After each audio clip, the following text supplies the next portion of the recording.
Aprender español en China es algo no muy común. Chino, el idioma, uno de los idiomas más hablados en el mundo, en China también se está aprendiendo otros idiomas. Y hoy tengo el gran, bueno, pues es mi gran honor de presentaros a Miguel Yagüe Jiménez. Hola Miguel, ¿cómo estás? ¿Qué tal, Sidar? ¿Cómo estás? Mucho gusto hablar contigo. Muchas gracias por estar aquí. Miguel Yagüe Jiménez es profesor de español en China y él lleva muchos años enseñando español en China y vive en China desde hace muchos años. Y hoy Miguel pues ha aceptado la oferta para hablar con nosotros sobre su experiencia de ser profesor de español en China. Así que de primero, muchas gracias a mi público por seguir apoyándome y seguir viendo los episodios de este canal. Así que muchísimas gracias a mi público. Y Miguel, vamos directamente a las preguntas, pero primero, antes de hacerte las preguntas, me gustaría saber cómo está la situación de coronavirus actualmente en España. Bueno, como bien sabes, yo soy profesor en una universidad, en la Universidad de Finanzas y Economía de Huizhou, y por consecuencia del coronavirus, pues me he visto obligado a continuar con mis clases desde España. Por eso tú me preguntas por España. Pues en España la situación del coronavirus ahora mismo es bastante compleja porque la nueva variante está siendo muy invasiva, hay muchas personas contagiadas y parece ser que no está siendo tan terrible como en la primera oleada, pero sí que tenemos algún que otro problema ahora mismo, hay muchos contagiados. Bueno, yo leo mucho en las noticias sobre el aumento de los casos en España, en España, así que espero que todo esté bien contigo y tu familia. Bueno, Miguel, mi primera pregunta sería, ¿por qué tú decidiste enseñar español? ¿Cuál fue el motivo para ti para enseñar español?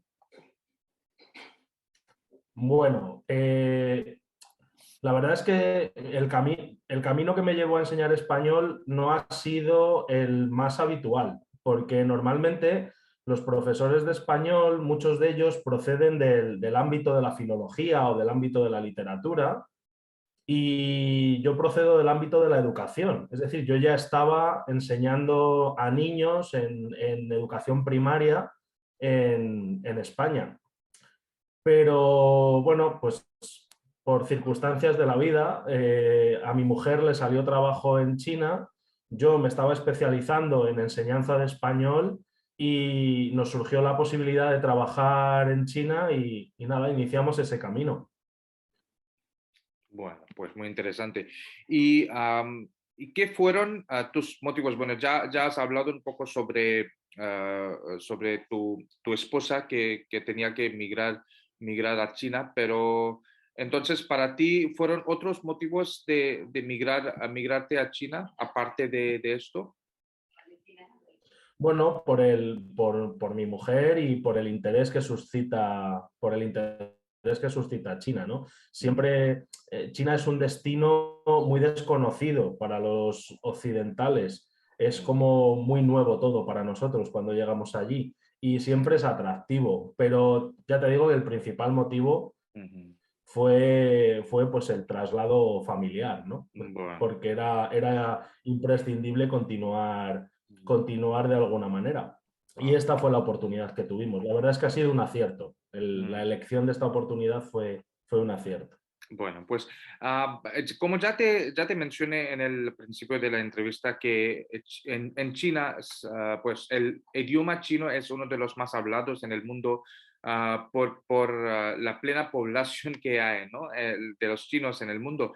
Pero en China también se están aprendiendo otros idiomas, así que me gustaría saber qué nivel de interés hay en la China para estudiar español. Pues mira, las noticias que yo tengo es que en la educación secundaria como terceras lenguas, porque siempre el inglés tiene todos los países tienen esa predisposición a aprender el inglés porque, bueno, al ser una lengua franca que se habla o se intenta hablar en la mayoría de países, pues es una herramienta comunicativa muy recurrente. Entonces es muy difícil encontrar primeras lenguas que no sean el inglés en escuelas chinas o en centros de educación secundaria en China. Pero sí es verdad que esa tercera lengua para aprenderse sí que está tomando mucho interés el español, está tomando mucho interés el alemán, el francés. También es cierto que hasta este año, porque está habiendo muchos cambios en China respecto a la enseñanza de español, y las noticias que nos van llegando es que, bueno, pues quizá ya no hay tantas academias porque ha habido una nueva regulación en la ley respecto a las academias externas a los centros educativos y entonces se ha reducido mucho ese número. Pero sí es verdad que en las escuelas de secundaria cada vez hay más interés por el español y eso conlleva que muchos estudiantes que ya tienen unos conocimientos de español quieran continuar estudiándolo después de su Gaokao, de su selectividad en la universidad. Entonces sí que es verdad que se puede considerar que va aumentando el interés del español en China. Ok. ¿Y por qué los chinos quieren estudiar español? ¿Cuáles son los motivos principales?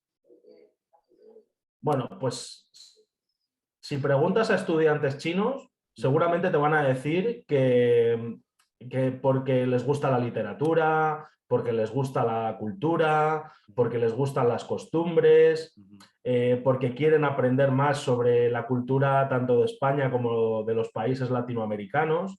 Pero además de todo eso, hay una realidad que es que China tiene relaciones comerciales muy importantes con Latinoamérica y estas relaciones comerciales pasan por comunicarse en español. Entonces hay mucho interés en este sentido porque también hay mucho trabajo para los alumnos, para nuestros alumnos chinos que aprenden español, teniendo esa referencia, encuentran trabajo fácilmente cuando terminan sus estudios. Mm, bueno, pues es algo parecido a aquí en la India también, ¿no? Porque muchos alumnos aquí estudian español por las empresas que tienen este contrato con empresas latinoamericanas y por eso quieren estudiar español porque hay mucho trabajo en este sector. Así que es algo muy parecido. Bueno, pues ahora pues me gustaría pues cambiar el enfoque desde el alumno hacia el profesor, ¿no? Y me gustaría saber cuáles son los aspectos, Miguel, interesantes de enseñar español en China y a los chinos. Bueno, cuando llegas a China, como te decía antes, es complicado entender muchas cosas, ¿no? Porque culturalmente hay una distancia bastante grande. Incluso desde la propia actitud del alumno. El alumno es un alumno que tiende a ser callado, tiende a ser quizá excesivamente respetuoso con el profesor y esto para aprender idiomas, al menos para mí, que me gusta mucho que el alumno intervenga en clase y que tengamos una charla, una discusión, ¿no? Es muy complicado, sobre todo al principio. Entonces, ahí hay un trabajo de animar al alumnado a que intervenga, a que sienta confianza, a que sienta que puede hablar en cualquier momento, que no tiene que estar ahí callado escuchando una lección magistral, sino que la clase es mucho más interactiva y tenemos que participar todos en ella, porque de ahí es de donde van a obtener el aprendizaje, ¿no? También es verdad que, como te decía antes, yo vengo mucho de la educación, ¿no? Del mundo de la educación. Entonces, quizá los métodos que yo utilizo en el aula no son los métodos comunes que se pueden encontrar en profesores, incluso en profesores españoles o latinoamericanos. Y sí que es verdad que está abriendo una apertura cada vez mayor por parte del profesorado para integrar otras metodologías, ¿no? Otras metodologías más participativas con el alumno, Mm. más cercanas. Bueno, muy interesante, Miguel.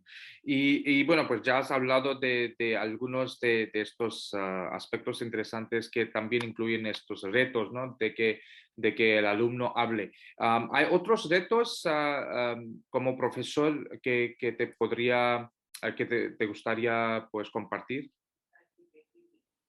Hay otros, perdona, no te he entendido bien. Otros retos. ¿Hay Que otros tengo algún retos como fallo. profesor? Hay otros retos como profesor. Ujú. Pues yo creo que el profesor al final tiene que estar un poco también a disposición del alumno.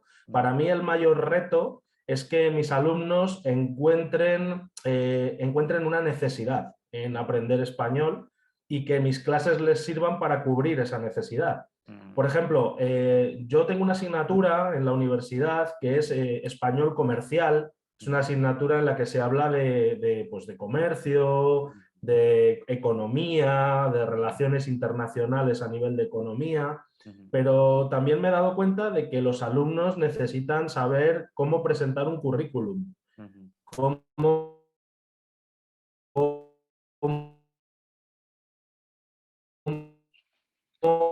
Miguel, creo que, cómo Miguel, creo es que adaptar, es que no se te escucha muy bien, no se te escucha muy bien. ¿no? No, no, Vamos a todavía ver. no. Creo que tienes mala conexión. Puede ser, puede ser. Estaba dándome problemas últimamente. ¿Qué tal Ok. ahora? ¿Ahora me oyes bien? Ahora está mejor. ¿Puedes repetir a partir del currículum? Sí, como te decía, los alumnos necesitan conocer cómo presentar un currículum, Mm, cómo hacer una entrevista en español, cómo afrontar una entrevista de trabajo. ujú, Entonces, quizá el reto para mí es conseguir que los alumnos obtengan de mis clases esa información que necesitan y que les va a ser útil casi inmediatamente, ¿no? Casi mm, nada más terminar su mm. titulación.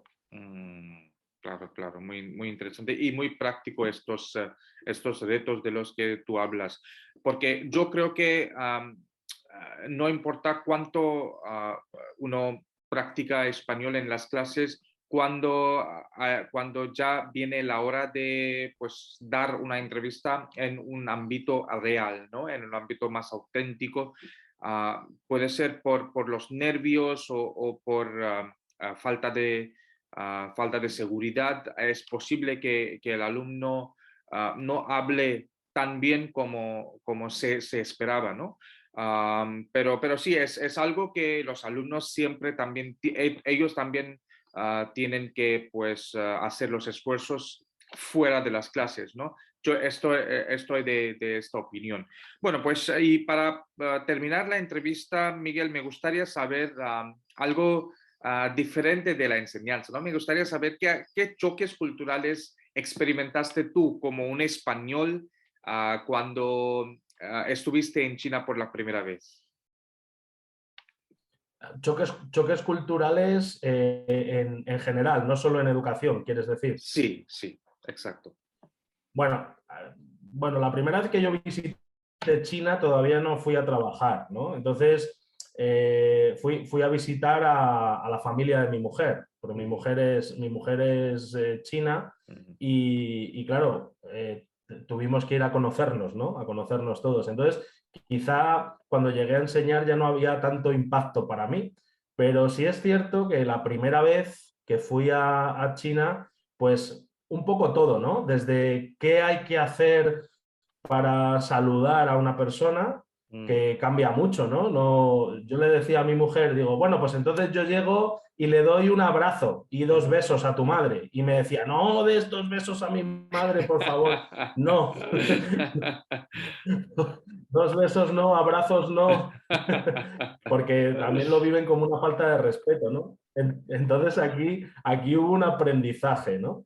Afortunadamente yo ya sabía manejar los palillos para comer y eso estuvo muy bien, pero, pero sí que es verdad que quizá el paso más difícil es cómo manejar las relaciones interpersonales o cómo se interpreta alguna cosa que tú haces o cómo interpretas tú algo que un chino hace, ¿no? Entonces es ahí donde está quizá el quid de la cuestión, donde hay que buscar una sintonía y tener la mente abierta y plantearte por qué se hace una cosa o por qué se hace otra.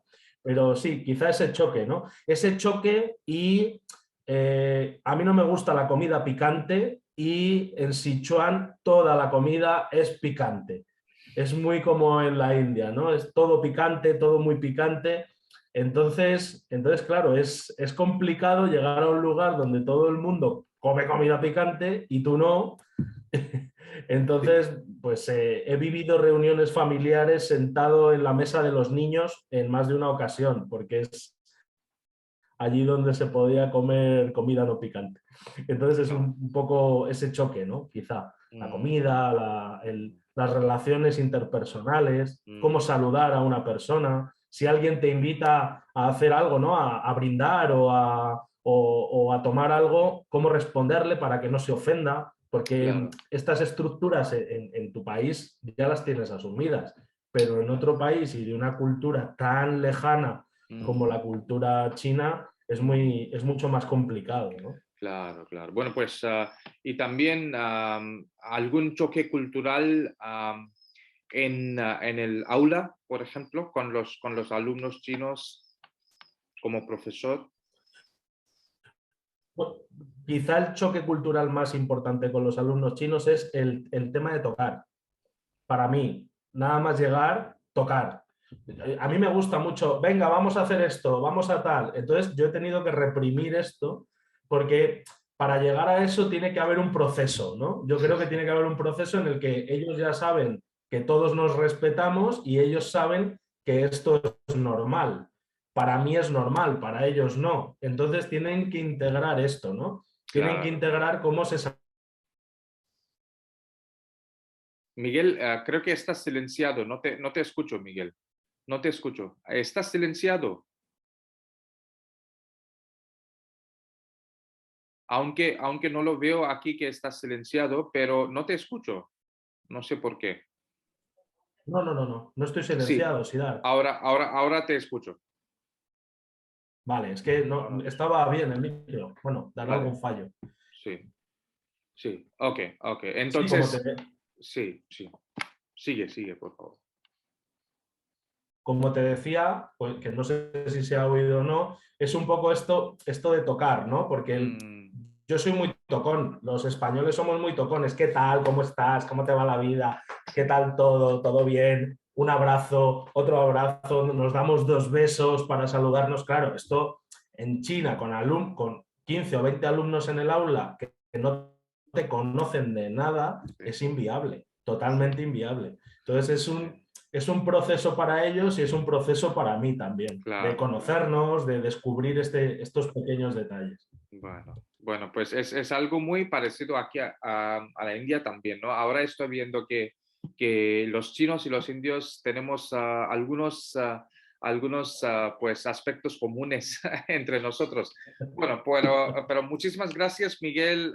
Ya terminamos la entrevista aquí, pero muchas gracias por darme tu tiempo y hablar de cosas tan interesantes, de cosas culturales, tanto en el aula como en la sociedad en general.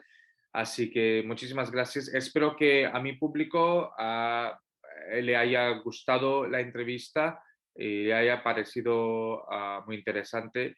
Y hasta el próximo capítulo de Español por Dentro. Chao. Cuídate mucho, Sidar. Adiós. Adiós. Adiós.